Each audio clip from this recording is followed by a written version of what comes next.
Hello, everyone. My name is Lieutenant Sean Alagi. I'm with the Advanced Hunter Education Program, and we're going to have this webinar tonight on how to apply for dove hunts that are offered through our department. Next week, I will be presenting, or not next week, 2 weeks from tonight, I'll be presenting a Eurasian dove webinar. So if you can, please sign up for that. At the end of tonight's webinar, I'll have a QR code available for you to get sent directly to that registration link if you'd like to apply for it. So tonight I'm going to be joined by one of my hunter ed staff who's devout to helping us out. That's Lieutenant Greg Gritton, Sean Allen from Las Vegas Wildlife Area. He's a refuge manager there, and Sean Ely. He's a game warden down in Imperial County. He's going to help you with some of the opportunities that are available down in our southern part of our state. So that being the case, what I'd like to do is first start off with our poll. I always like to get an idea of who we're having visit us tonight. So let me go ahead and launch that. There's actually 3 questions in this first poll. And actually, I forgot to hit the button for my panelists to apply, but they can go ahead and do that. So here's the questions. Number 1, I have experienced an opening day dove hunt before. True or not true? False. True or false? I'm sorry. And then question number 2 is, I have shot more than a box of shells on a single dove hunt. It's true or false. And then 3 is, I have shot a 15 bird limit of dove.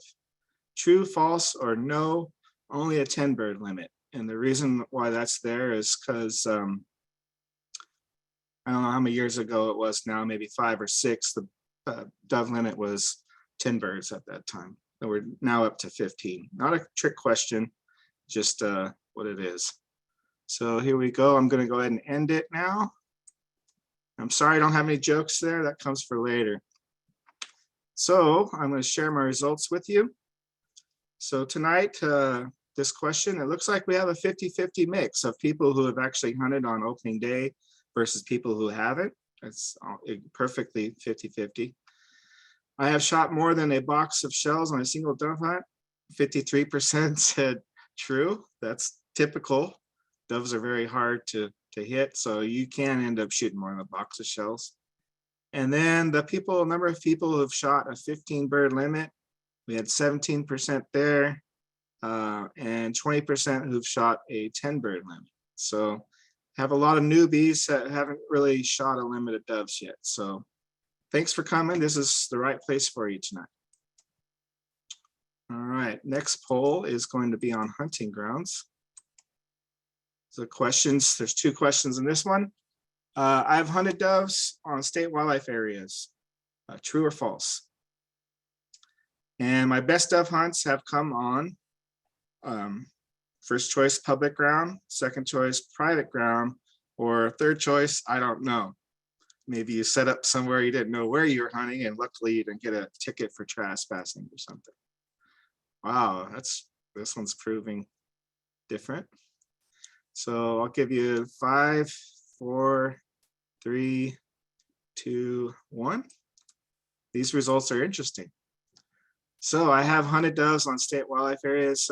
Only 33% said true and 67% said false. So mostly private land or somewhere you didn't know, because my second question, most of your dove hunts have come on, and there's almost a 1/3 mix there. 36% was the high on private ground, 33% didn't know where you were, and 31% were on public ground. All right. And one last poll to get the night, before we get the night really started, is, here we go. So the question number 1, what is the max speed a dove can fly? Between 30 and 40 miles per hour, between 40 and 50 miles per hour, or over 50 miles per hour? Question number 2 is, when nesting, a dove will commonly have 1 to 2 eggs, or your second choice is 3 or more eggs. And then question number 3 is, who does the cooing? The male, the female, or both? Okay. let's go ahead and end that poll in just a little bit. Thank you for participating. This gives you our interactive.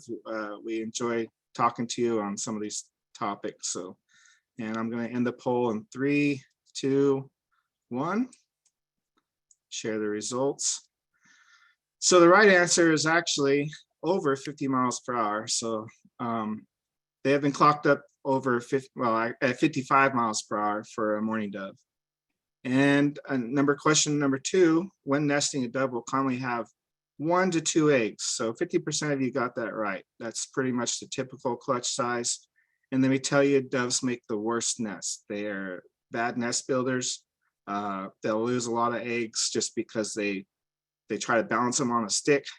And so that's the reason why some people make dove cones for helping doves out. So that's to come later too. Actually, I want to have a webinar or actual clinic on doing some conservation efforts. And then who does the cooing? That is actually the male who does that, usually a non-mated male, but it's usually the male that does that. So thank you for participating in our quiz, our polls, and we're going to go ahead and get started. Any questions there, guys? I don't see any coming in. See a couple hellos in the chat. All right, well, that's good. Okay, so I'm going to open up my slideshow. All right, Sean, Alan, am I showing my slideshow correctly? Yes, maybe. All right, nobody's answering. All right, well, I'll assume that. Sorry, Sean. Sean Allen here. Yes, you are. All right, thank you. So tonight we're going to be talking about how to apply for dove hunts through the license system. We're also going to talk about other state land opportunities, some of our wildlife areas that do not have a application for a specific dove hunt are still available for hunting purposes. There's other organizations out there who offer lotteries for dove hunting opportunities on private land. And then down in Imperial County, there's a plethora of, I don't want to say a plethora, but there's many fields that Warden Ely is going to talk about that are planted specifically for the use of dove hunting. So first things first, what we need to do if we want to check out these hunts is we need to check out what's available. What kind of hunts are available for me to apply for? So from our homepage, you would select the hunting icon. Let me turn my laser here. Laser pointer. You will select our hunting icon, and when you select that, you'll get a list here, a drop down, and you would want to select the upland game birds. When you open that tab, you'll see several tabs. It'll usually open on regulations, but you'll want to go to the special hunts tab. And in here, this is where you would apply for the different, or see the description of different hunts. We also have a share program that doesn't have hunts posted to it yet, but this is where you would look for share, available share hunts. But for tonight's purposes, when we talk about department land hunts, you're going to look under the upland wild bird hunts. So it'll bring you to this page where you'll have dove, chukar, quail, turkey, pheasant, grouse, and we're going to open up these descriptors, the first half, second half. It's not technically a half. There's a first season and a second season. They call it halves. The winter season is longer than the first one. But check the requirements and the specifics for each hunt, okay? Besides regular family hunts, there are some hunts that are available. You have to have a junior hunter applying, and they will have to do so under their profile for the junior hunt. So mom or dad can't open a profile and apply for a junior hunt knowing you're going to take your kid.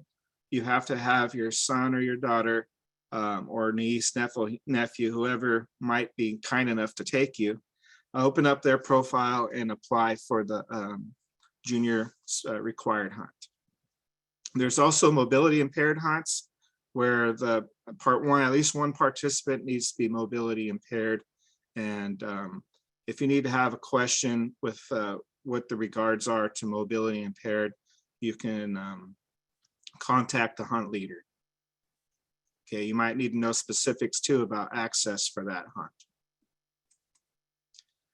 All right, so this is last year's hunt statistics. This is kind of what you want to look at to decide, hey, what hunt's the most popular?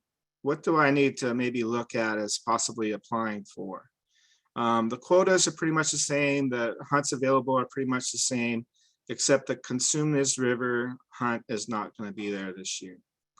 Okay, so when you go in and apply, you're going to have choices that you can make. You can make up to 3 choices, but let me tell you, for the most part, your first choice is going to be the only one that really matters.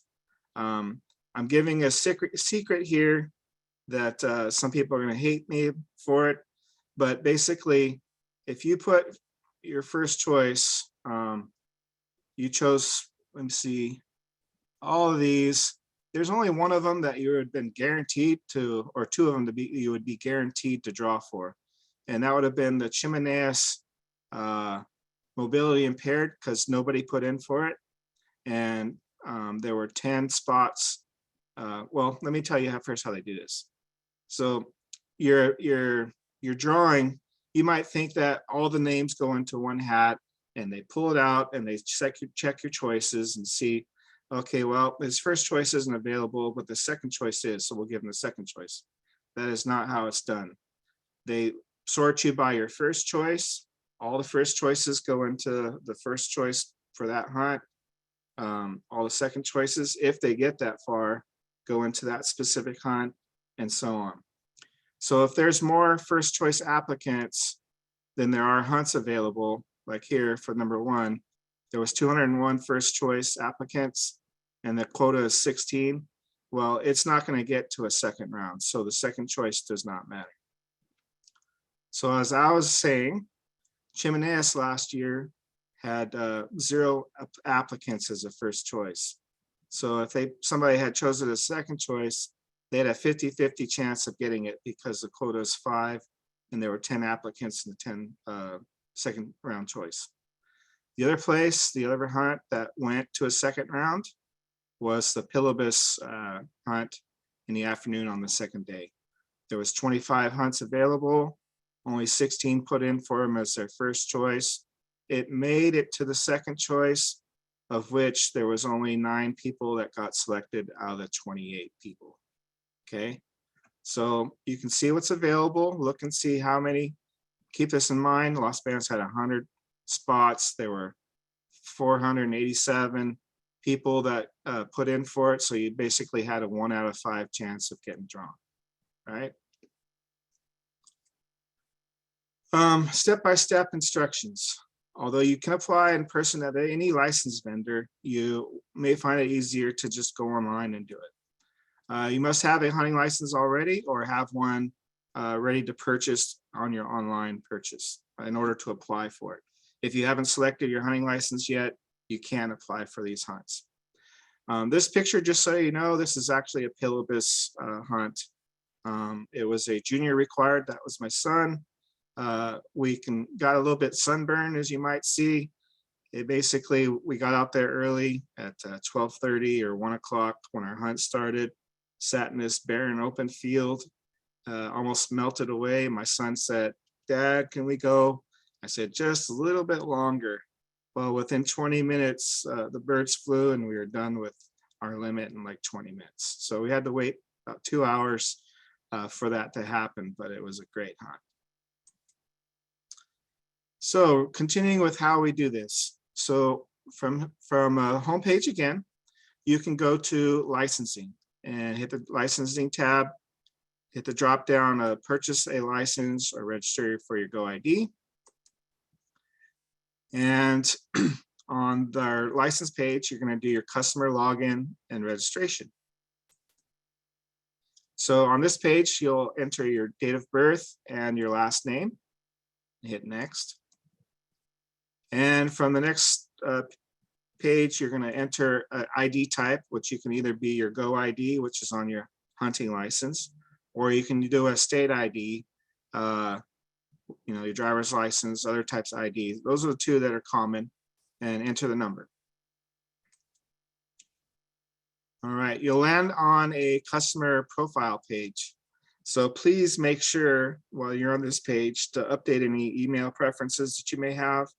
If you're not receiving emails from our department, you may not be notified of opportunities that are available through our special hunts. So I'd recommend that you put yourself available for those type of events. And then you're going to go to the purchase license drop-down menu. Okay. This usually drops you onto our sport fishing page, but just below sport fishing, you can go to the 2022 hunting. All right. So on the 2022 hunting, if you haven't purchased your hunting license yet, you'll need to add that first thing. Then you'll be able to see other types of opportunities available for you. I would recommend that anytime you do any purchase on this, you try to purchase all the items you can while you're there so that you only end up with one license receipt tag instead of multiple ones that you have to keep track of. It's nice to have it all in one sheet. So if you buy your hunting license, you'll need to also complete the harvest information program. It's a survey, ask you how many birds of different types that you've shot. And this will be required in order to pursue migratory birds. So after you go through the first part of the licenses, you'll see a section is labeled drawings. Now, these are where some of the share hunts are available. If you were to press these right now, try to press an ad for share bird hunts, you're not going to see anything listed, but hopefully in the near future, there will be some available hunts there. But tonight we're going to go to the dove hunt draw application. Now, after we've already looked at the one page I mentioned earlier about the description of the hunts that are available, you're going to hopefully have an idea of which hunts you want to apply for. So if you're applying as a party, because somebody already did this for you, you're just going to enter your party information here and join the party. If you're the first person creating the hunt application, you're going to create the new party or apply alone. So when you hit that apply, you're going to see a list of the different hunts. You're going to have to know which hunt you're going to want to put in for. Some of them are very limited, like Las Vegas had 100 places available. That's maybe a choice for a lot of you. Some of you may fall into the mobility impaired hunt that's available for you too. And some of these don't really have that they're junior required, but they might be. So I think it's this 1701 might be in a junior required hunt. You need to know that before. No, it's not actually. So if you're, I'm sorry, bad information. Junior hunts will not be posted here if it's your profile or you're an adult. It'll only be available on a junior profile when they register. Okay. Anything in the chat? Nope. All right, good. Here we go. Next slide. So when you're making these choices, make them be tactical about how you choose them, or just go for whatever hunt you actually really want because it's the right place, it's the right location. Be familiar with what you're getting into. So your selections will show after you select them or press submit, and then you'll have to press submit again. And if you're the party creator, your transaction receipt will have your party number. We'll see that a little bit later. So this is actually a virtual checkout of what it costs to go dove hunting this year and duck hunting. I got everything that you need in order to go. So $54 for an adult hunting license. Gosh, I don't mean to scare you guys. This is getting expensive. $21 for the upland game bird validation. The harvest information survey is free. I'm a duck hunter, so I bought my duck stamp at the same time, and I'm going to apply for this dove hunt. I'm going to check out. At the checkout, I have an option to possibly remove something. If I really don't think I'm going to go duck hunting, I can remove that tag or do whatever. It's just mainly, hey, this is what you say you want to purchase. Are you sure? So once you go through there and confirm your items, you're going to enter your credit card information. And at the bottom of that, as you keep scrolling down below your credit card information, there's a couple of boxes you can check. One is, a confirmation being sent to your email. The other one says that you are at least 18 years of age and authorized to make the purchase. And the other one is the I'm not a robot. So after you get that one, you can complete your transaction. And when the transaction is complete, you can download your receipt, and this is where you'll be able to see where your party number is. So one of the sheets that's produced on that download is a sheet that has this. It has dove hunting drawing application, and it'll have your physical stuff, your license number or the item number, and up here it says party number. So this is the item you're going to share with your friends who you want to add to your party. Party size are limited to 3. If it's a mobility impaired, remember one person has to be mobility impaired. If it's a junior required reservation application, then at least the applying person has to be the junior. All right, when you're done, cross your fingers and you wait. Results are usually posted 10 to 14 days prior to the shoot day. You check your license profile. If you're impatient, you can check it kind of on a daily basis, at least maybe 2 days after the deadline. And the deadline this year, I think, is going to be August 11th. I have it on a slide here coming up. So these applications are due 21 days prior to the season opener, which is August 11th at 11:59. Don't wait that long to do it. It's not that hard to get it done. Unsuccessful applicants will not be notified. So they're not going to tell you, hey, you're a loser. Sorry, try again next year. No, they won't do that. Drawing results can be viewed by logging into your license account, as I mentioned, just the same way you got into the system to buy this license. There is a section there that says check your draws or applications. That really helps for some people who are impatient. And if you do not get drawn, your hunting chances are not over. So additional hunting. Some areas have less prime hunting zones that will remain open to those without a drawing reservation.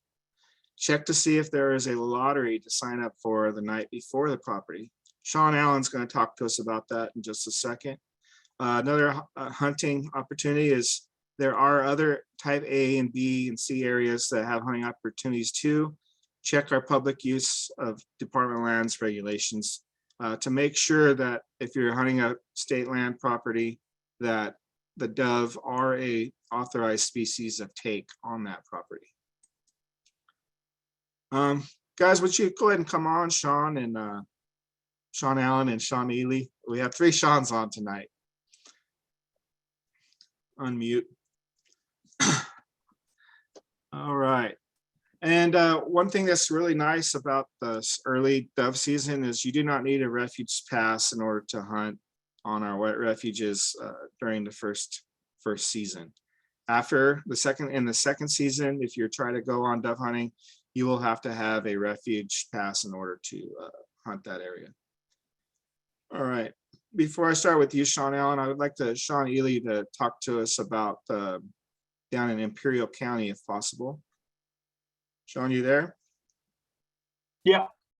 All right. All right. Well, hey, everyone. My name's Sean Ely. I'm a wildlife officer down in Imperial County. We have quite a few dove hunting opportunities down in the area. We have a map right up here on the screen. You can see basically all of these in red are upland game fields, and those ones are planted with spring wheat mostly. Those ones aren't necessarily maintained by the wildlife area, but they do offer some pretty good dove hunting. Additionally, we have some dove hunting opportunities at Worcester Wildlife Area, which is just north of this area, north of Nyland. If you continue on the 111 going northbound. Additionally, I'm going to go ahead and share my screen now to show that we have a couple down south, just a little further. Let's see. I'm new to the some of the functions in Zoom. So, all right. Yeah, And is it's showing. that works? Mhm. Okay. All right. So down here we have what's known as our Finney Raymer unit. And as you can see, is my mouse visible on there, Sean? Yes, your hand's moving around there. Mhm. Okay. All right. So here just east of 111, this is the 111 going up here. On Ruger Road, we have one upland game field here. And then down south, a little bit further north of Jacobson Road, we have another field right there. Let's see. And then stop the sharing there. So we have a lot of good opportunities down in Imperial County. The opener is a little bit, it'll be packed full of people. And basically we never know what's going to happen depending on the weather. That's nearing our monsoon season. So there could be a bunch of birds in one spot and then they move, a couple fields over the next day. So the best advice I can give for down in Imperial County is if you get a chance to come a day or two before to scout, is in the early morning, look up in the skies and see where the doves are headed to. And then, that's the field you're going to want. Another thing for Imperial County, if you haven't hunted down here before, like I said, the dove hunting is excellent, but it is going to be hot. It's going to be very hot and humid during that time of year. The first opener could be upwards of about 110 degrees, and then the second can be generally a little bit cooler. Additionally, we have a lot of private land opportunities, such as wetlands projects that are open to hunting. There's a couple of those, and then like I said, there's a multitude of the private hunting. So in that case, you're just going to want to, come down, scout it out, and reach out to the landowners early. And usually, we found that if people are clean about stuff, a lot of landowners support it. So Perfect. And there's some different things that you have to worry about down there in that county where the presence of white wings are down there. What is the limit on white wings, Sean, that they need to be aware of? Yeah, so basically you can have 15 and not more than 10 are going to be white wings. And down in our area, basically once it gets hot, a lot of white wings show up. It's very seasonal. That's actually kind of a little thing down here. When the white wings show up, we know the temperatures are going to rise. So down in this area, you will get a lot of white wings. So what I generally recommend to people, especially if there's a lot of them, is if there's a lot of birds flying, and sometimes down here it can be like that to where you can get your limit, like you were saying, in about 10 minutes or so. So your first 5 you try to pick out mornings, just to be safe. Yeah. Good advice. All right. Sean, Alan, I'm sorry, I keep saying Sean. When we talked about opportunities that exist, we saw that Las Vegas and Salt Sioux, China Island, those are areas here in Merced County that are very popular for this dove draw. What are the opportunities if they don't get drawn on a reservation? Yeah, thank you, Sean, for the question and the opportunity as well to be here tonight. I think what you're doing is fantastic here. So if you're not part of our reservation system, we will be holding a lottery at the Salt Sioux check station off Wolfson Road and the Las Banas Wildlife Area check station off of Henry Miller Road. That will mimic our waterfowl lottery during waterfowl season. So those familiar with that procedure, that's 6 to 9 p.m. So 6 p.m. to 9 p.m. You'll show up, you'll have your license with you. You will present that license. You'll be given a receipt with your lottery number on it. Your lottery number is good for you and a guest. That does not have to be designated. However, it is only good for one guest. So unlike the reservation draw, where your party can be 3, We mimic our waterfowl reservation where it's basically you and an unspecified guest. Now, if you and your hunting partner show up together and put in for the lottery at Los Banos or Salt Slough, then you would have the opportunity to double your odds. So if I end up with a better number, I could take Warden Alagi with me, and vice versa. So there's that opportunity, and that's true at Salt Slough as well. China Island will be doing more of a first come, first serve. That's going to be, if you're not a reservation holder, you'll just get to the parking lot and see what kind of capacity we have left. Again, just like waterfowl season, the lottery is there to fill reservations for no shows.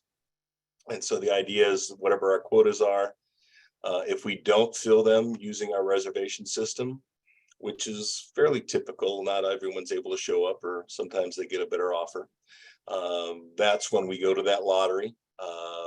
What is a little unique here is at the Los Banos Wildlife Area, where our zones have a quota of 100, and we put out enough reservations to fill that 100, not 100, but basically 100 people.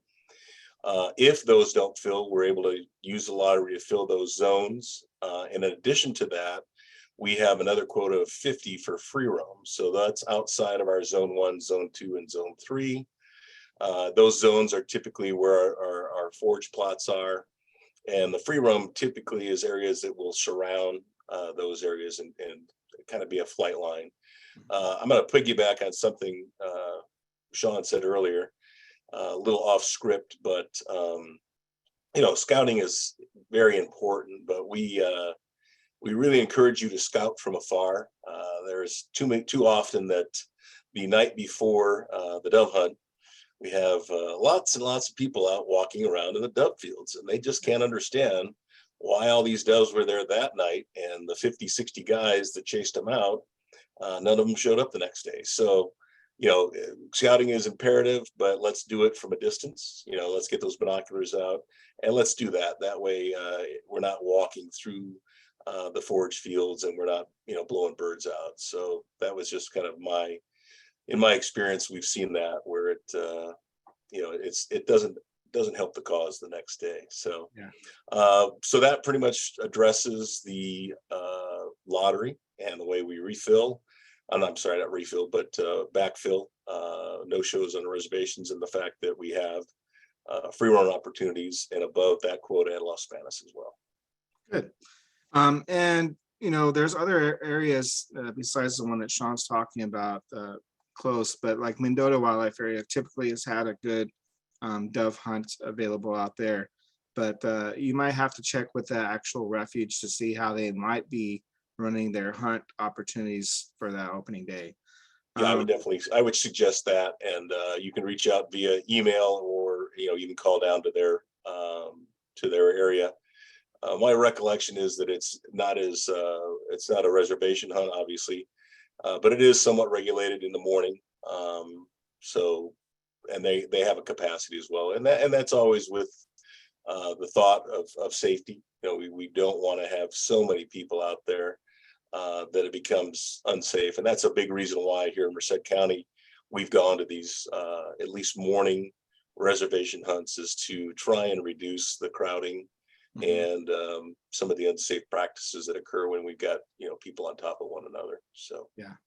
And as far as unsafe practices go, they happen out there in the field.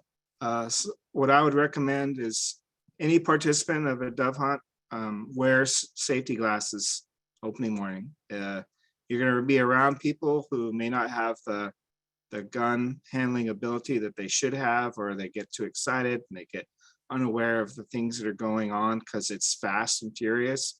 So there are known to be some type of pellets, flying around different times. So wear safety glasses.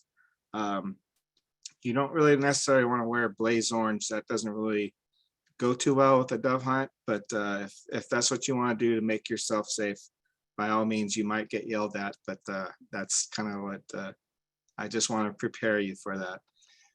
Somebody asked Sean, are there areas opening for scouting in August? Los Banos, Salt Slough, any others? As far as I know, yes, you can still, the refuges are still open until, I think you told me earlier. When do they close the refuges? September 15th is when we'll lock the gate. So that's basically the closing day of that early dove. And then we start posting for waterfowl season. But yeah, we certainly encourage folks to come out, take a look around, and familiarize yourself with the area. You know, we'll usually have maps posted in the booth. Certainly we'll have maps on our grasslands page, and I can make that available to Sean, and maybe he can make that part of this package. But it's basically our QRC code that we use for our lottery. That will have our dove plot maps on them. Certainly if you're a reservation holder, you'll have those maps, and then we'll have them at the check station when you apply. But again, we will also have them in our registration booth, probably mid-August, Okay. so that you'll be able to know where the dove fields are and go from there. And even if you have an older dove map, say for example from a couple of years ago, those zones don't really change. The crop pattern does, but you know, if you're going to parking lot 8, it's almost always going to be traditionally out in what we call field 59s. Those are more of our crop fields, and same thing on the north end for the other 2 zones. The other thing I didn't get an opportunity to talk about, Sean, and I'm sorry, but with the lottery, as with the waterfowl lottery, we will be posting that that night after our 9 p.m. close. So I guess that's the other benefit, is it's very much like waterfowl season.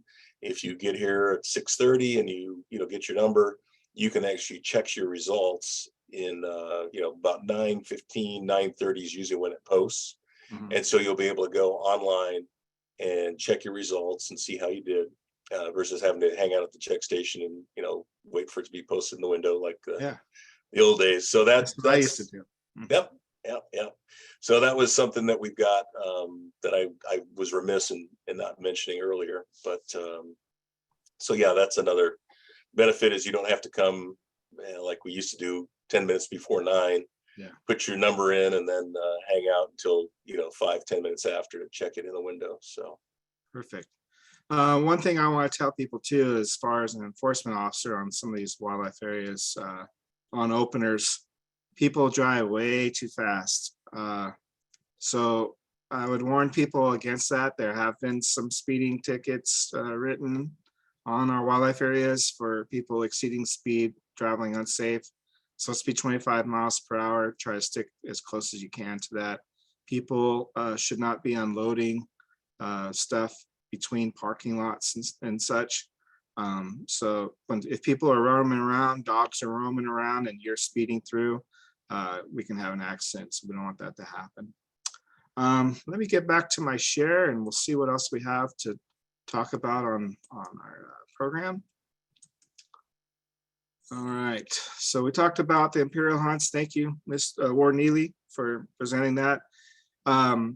This map is usually available on our Upland Game Bird site where it says for maps. So you check that.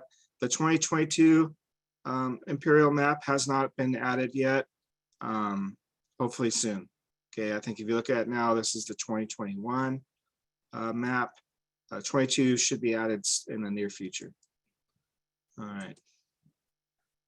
Some other hunts that are available. I told the gentleman from California Waterfowl Association, they're always been very active about providing private land opportunities. If you go to their website, California Waterfowl Association, they have hunts that will be available for registration starting July 16th, and their deadline for application is August 20th. I actually applied for a hunt the other night. It's $5 to apply for a hunt, and if you get drawn, it's $25 per person for the hunting opportunity, and I think you have to become a member at that point also. I'm already a member of California Waterfowl, so I would have to pay the $25 additionally to hunt that property. But the $5 application, you don't have to be a member to apply. Okay, they have some fairly good hunts. The numbers are not really high as far as what's available, but the opportunity that you have, or the hunt you'll have, that you'll experience, will be a high quality hunt in most cases.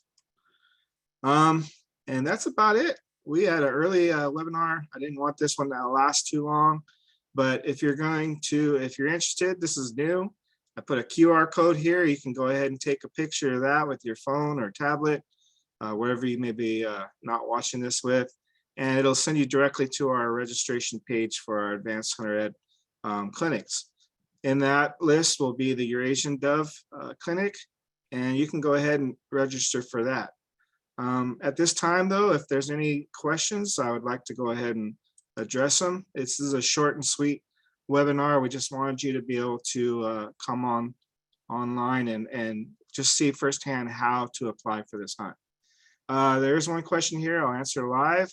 Dogs allowed to accompany during dove hunts? Yes, you can have a dog accompany you. Just please be aware if there's certain dog etiquette. When you're in the parking lots, you should have your dog on the leash. When you get out into the field, go ahead and you can let them off leash, but just make sure you have all the commands. Your dog follows your commands, because there have been people who've lost dogs on our wildlife areas because their dog didn't heel to their commands, and they took off and they lost them. It shouldn't be foggy in September, but that's usually the case in which that happens. Okay. So please check into that. See more areas open to us. I'm not sure what that one's about.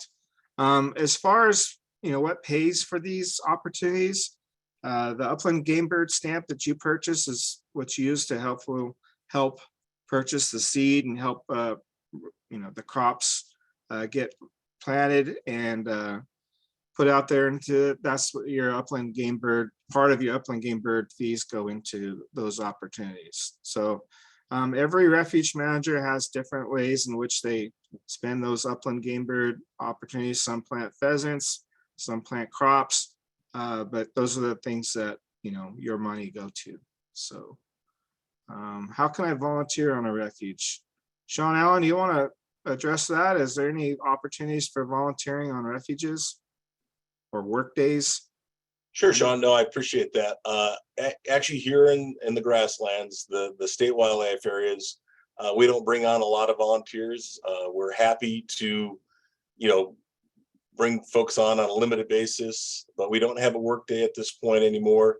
I think the Fish and Wildlife Service here locally does some of that in conjunction with their waterfowl blinds.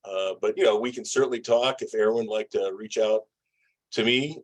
We can see where we might find some opportunities to get folks involved. We're just, and it's a horrible thing to say, but we're relatively short-staffed, and during the summer time period, we stay really busy trying to be out in the field doing a lot of field work. And oftentimes, having a volunteer, they typically need to be accompanied, and so that isn't as always as great for the program as it is for the volunteers. And again, I'm first to admit that sounds horrible, but we can always find a way to get somebody involved, and certainly appreciate your desire to do so. So thank you, Aaron. And I'm I don't know if Sean's going to post anything or if there's any way to get my email out there, but it's very simple. It's my name, Sean.Allen @wildlife.ca.gov. And so feel free, Aaron, if you'd like, or anybody else to reach out to me, and I'll do my best to get back to you in a timely fashion. Great. And that's actually an idea I've already presented for next year. I'd like to have a couple of conservation days where I get you out on these refuges, possibly loading up doing some maintenance on some wood duck boxes, maybe creating some new ones, and then also doing some dove cones in different areas where doves are known to come in and nest. And that would be a good advanced hunter ed clinic where I'm going to teach you some conservation efforts that you can help make in your area to proliferate the game that you're interested in. So those group type efforts are when they're group led like that, that's a little easier to oversee those than individuals that are here intermittently and what have you. So yep. So that's the plan.